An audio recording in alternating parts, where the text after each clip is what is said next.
Rose speaks a lot. Oh my fucking God. What? She bought me my muffin and my tea. She gave me her personal phone number. She said, call her. This is. Are you gonna call her? Yes. This is Okay. Kidding me, baby? just dressed Jennifer Coolidge.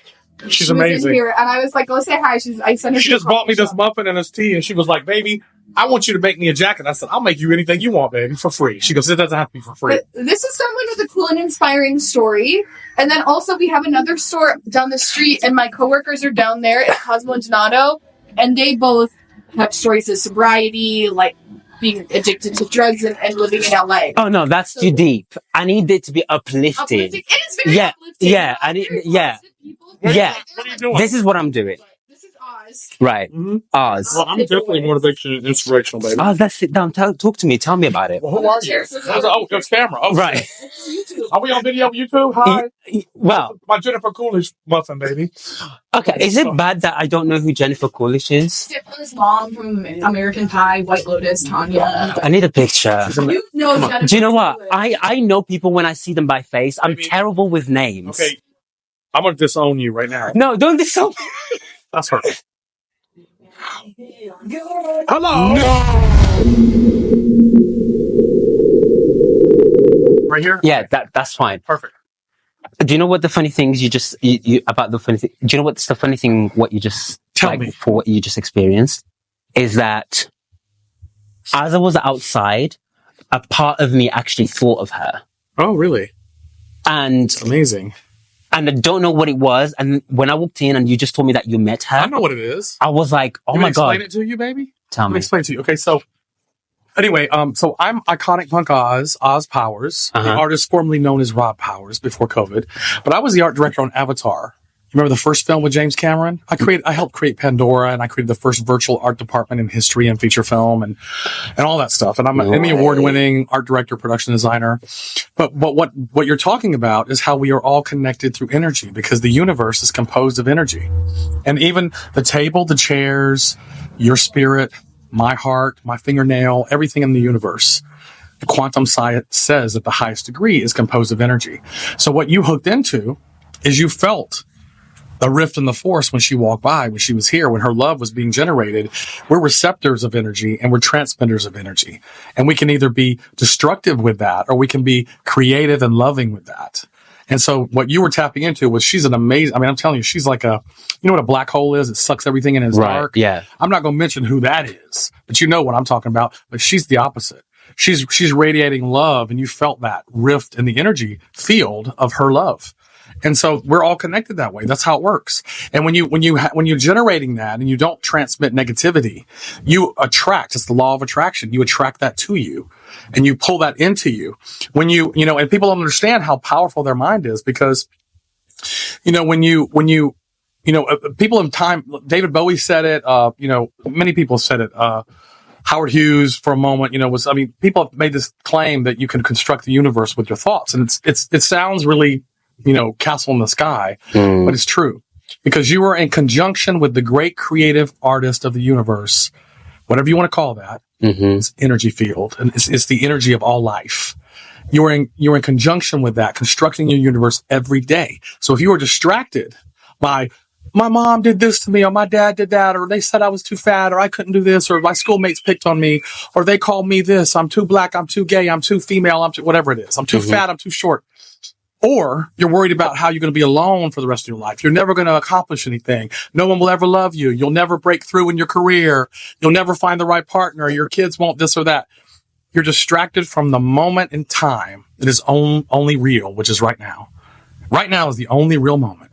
And so right now, if you're present, you can join forces with that energy that could create the universe and construct the universe and have your God power in full force. And that's what people do when they're like, on the malls here, Madonna and all these Janet Jackson and everybody you see is doing that, because they understand their spark of God is real, that you have that energy in you. It's not something you got to look for and somebody got to tell you or ordain you or forgive you or whatever. You come here with your ruby slippers. That's why I'm Oz the Great and Powerful, to tell you, you don't need the Yellow Brick Road. You don't need the Tin Man or even the Wizard of Oz. You got the ruby slippers, baby. Everything you need has been given to you. It's your birthright to be majestic, have love, give love, and build a wonderful world if we will allow ourselves to do that together. That's what we're here for. Period. Wow. I'm absolutely like astonished by this right now. Are you saying that the being in a moment part of me when I was outside and I felt her. What's her name again? Jennifer Coolidge. Jennifer Coolidge. And I felt her. Yeah. I was in that moment feeling the same frequency as her. That's right. I have a question for you. Yes. What do you do in a space and time where you are from a family that doesn't think like that? Do you know what I mean? That is very negative, that puts you down, like, and then you have to rewire your brain into thinking, you know, in this form of in this form of manner. Like, what do you do? Like, okay, so I'll tell you what you do, because I come from a family. I'm from the South. Mm-hmm. I was born in South Carolina and grew up half there and half in North Carolina. And I come from a family. My father and my sisters disown me, they think. But you can't disown what you never owned, you see. So when I was a kid, I thought that they could, and it hurt me deeply. But the problem is that when you give your power away by believing that script, that yes, they could disown me, they could reduce me, then you give your power up. But it's a hard process. I mean, I learned this and I came to this by collapsing basically during COVID and being depressed for 3 years and almost killing myself, and then being reborn because I came close to death. And if you study people I was in the hospital for a month and I was unconscious for 2 weeks, and they say that I shouldn't have survived. So they say that there are chemicals that release in your body when you're born to prepare you for this life. And then when you get ready to die, another chemical is released to prepare you for whatever comes next. When you have a near-death experience or you do die momentarily, some people have, that chemical is released early. And what it does to them is it raises your height, it heightens your creativity, it removes your fear. You're afraid of nothing. I'm afraid of nothing now. I'm afraid of nothing. I survived. I'm afraid of nothing. And I was a person before who would have to drink a drink to get up and do karaoke. I was so nervous. Now, girl, I will jump up and sing at the drop of a hat. Nothing scares me. And, also my creativity is so heightened. I feel things deeper. So all I can say to you is the Maori in New Zealand, who I've worked with extensively down in New Zealand because I was on Avatar and the film after that, 1010, with Steven Spielberg after that and Peter Jackson. But the Maori people have a thing where they ride into a wave when it comes in the ocean, and they go like right. They hit it head on. Uh-huh. If you run from it with drugs or with sex or with buying things or with numbing your feelings so that you don't have to feel it because it hurts. Mm-hmm. It hurts when you're growing. When you're growing, it hurts. It does. But if you run into it and you feel it, and you hit it head on, and you don't numb yourself. It's so isolating. But if you do it, it raises you. You become closer to God. You become a rock star. It heals you. It elevates you. That's how you overcome the family trauma. The only way is to stop generational trauma is to recognize your God energy by running into the trauma and spacing it and feeling it. If you run from it like everybody else does with alcohol, drugs, and whatever else they get involved in to not numb the feeling because they feel belittled. They feel, if my father doesn't love me, who would love me? If my sisters won't even love me, who is going to love me? Does it ever affect you that, you're not in contact with them? Does it ever do anything to you? I love my mother. Right. But other than that, I feel sorry for them now. Because I know that they have not, I was put here on this earth to give them an opportunity to raise and to learn, to grow. They chose not to. Right. But all they did to me, ultimately, what I know now is they elevated me. And I am a roller skating rock star because of them. If it wasn't for them, I would be a regular blend into the crowd, lost among the crowd. That's literally looking at the flip side of the coin. It's a gift. They gave me a gift. Right. They came to me with a gift and gave me something that elevated me closer to God and made me more of a rock star than I ever would have been. And I'm better artistically. I can sing better. Give me time to realize my crime. I can sing better. I couldn't do that before. Wow. It unlocked me. To me, that's me at the Avatar premiere. You look so different. That's me to me. I'm being interviewed right there in Barcelona for Avatar. That's me to me to me.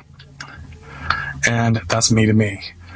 And that's when I got married. And that's me and James Cameron. And, see if I have anything else in here. Well, but this what a transition. Yeah, that was how I looked, pretty much. So I was. And in this way, you feel you've freed yourself. I'm 100% myself. So I was always, Do you know who this? when I was a little kid, my dad would come in. He was kind of a bully. He was raised, people ultimately just do what they know to do. They didn't learn anything better. And I don't blame him now that I'm in this position. He would come in and look at my mom and go, "Joanne, you're so stupid." And he would look at me and go, "You're just like your mother." Like it was horrible to be like her. And so as a kid, I saw this, and I was at the era of MTV, and I just loved MTV. I looked it over. I saw Cyndi Lauper and Boy George, and especially Boy George, who saved my life. And David Bowie, and just on and on, the rock stars. And I said, if I was a rock star right now, I would kick his ass, and he would not talk to my mother or me that way. So now, when I came out of that, instead of I was depressed for 3 years, and I didn't leave my house pretty much for 3 years when they did that to me.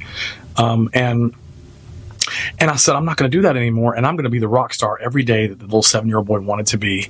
And I get my power when I get up in the morning. I do my makeup, I do my nails, and I do it for me. And I become that person that I feel like I want to be, to release my power. And I don't have any problem with anything. Like all I have is love mostly. I mean, it's mostly 100% love of people coming to me. I don't, because you raise your vibration when you get in connection with the great creator of the universe, the artist that created everything. You have to find what it is that gives you a high vibration state of meditation. Mine is doing watercolor painting, doing art. My mother taught me from a young age. My mother invested in me. She was the person who was there for my birthdays and was there for me. Was there for me when I was in stage plays. Do you think that your mum would accept you entirely of how? She does. Is she still here? No, she's still here. Okay. And they blocked me from her, and they took out a restraining order to keep me from her. But she figured out how to talk to me through Facebook, and they don't know that. So we have a conversation, and we have a relationship. Maybe you shouldn't have said this. No, I should. No, it's fine. Good. Okay, cool. It's fine. It's because if I put this on the internet, it's I want the world to know, so that anyone who this is happening to, we can change it. Right. And I'm working on changing it legally with that. So we're going to prevail. Like I said, love wins all the time. But my point being that when you combine with people and work in a collaborative space with people who understand the principles that I've talked to you about energy and about how we're connected and all that, it removes anything like prejudice or hatred, because you can't hate yourself. When I'm looking at you and I'm mean to you, I'm being mean to myself. Like, we're connected. Yeah. We are the same. The universe is like a waterfall. And all of this God energy is in a waterfall coming over the edge. And we're little drips of water for a second in our life coming out of a drip. That's what we are.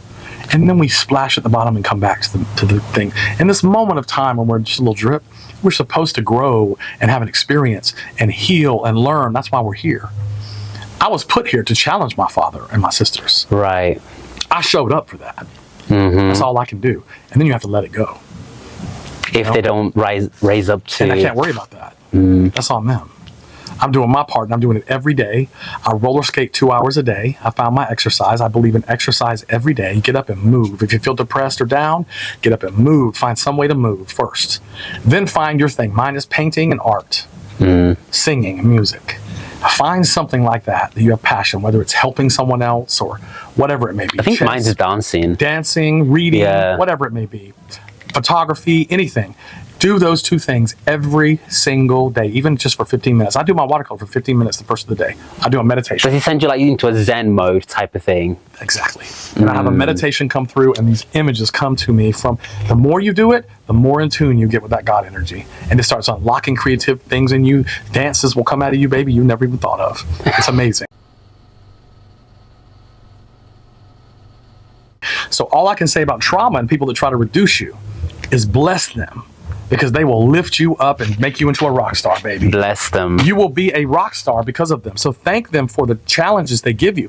You know what I do now when people come up to me, and since I survived that near-death experience, I was in the hospital, like I said, for a month, unconscious for 2 weeks. I came out with heightened energy sensitivity. So when I walk through the forest up at Lake Arrowhead, we have a place up there too, and there's redwood trees. I feel the trees. Like, I cry sometimes because I can feel them looking at me and going, thank you for appreciating us, the fact that we filter the air for you. I feel it. It's crazy, I know, but I feel. So I feel people. When they come at me now, I don't have to look at someone. I can feel their negativity and their trauma coming at me. And this is what I do. My dear sister, Besu, taught me this. You mirror ball them. You know what a disco ball is? Right, yeah. You envision a disco ball around you, and whatever energy they're throwing at you, that shield bounces it back to them, and you don't receive it. because we are receptors or transmitters of energy, and we can choose when we become conscious. Do you think that because you're so connected to your higher self, to God, that's what allows you to be so sensitive to energy, especially when it comes to you? Yes. When you're open and you live and lead with a loving heart, I have to say the near-death experience is what unlocked it for me. Like I was reduced to my lowest level of non-existence. Like, you can't do anything to me. It almost killed me. You can't touch me. I've already been there. I'm not afraid of anything. No wizard that there is or was will ever bring me down. Bring me down. But I am great, though. I was great and powerful, so.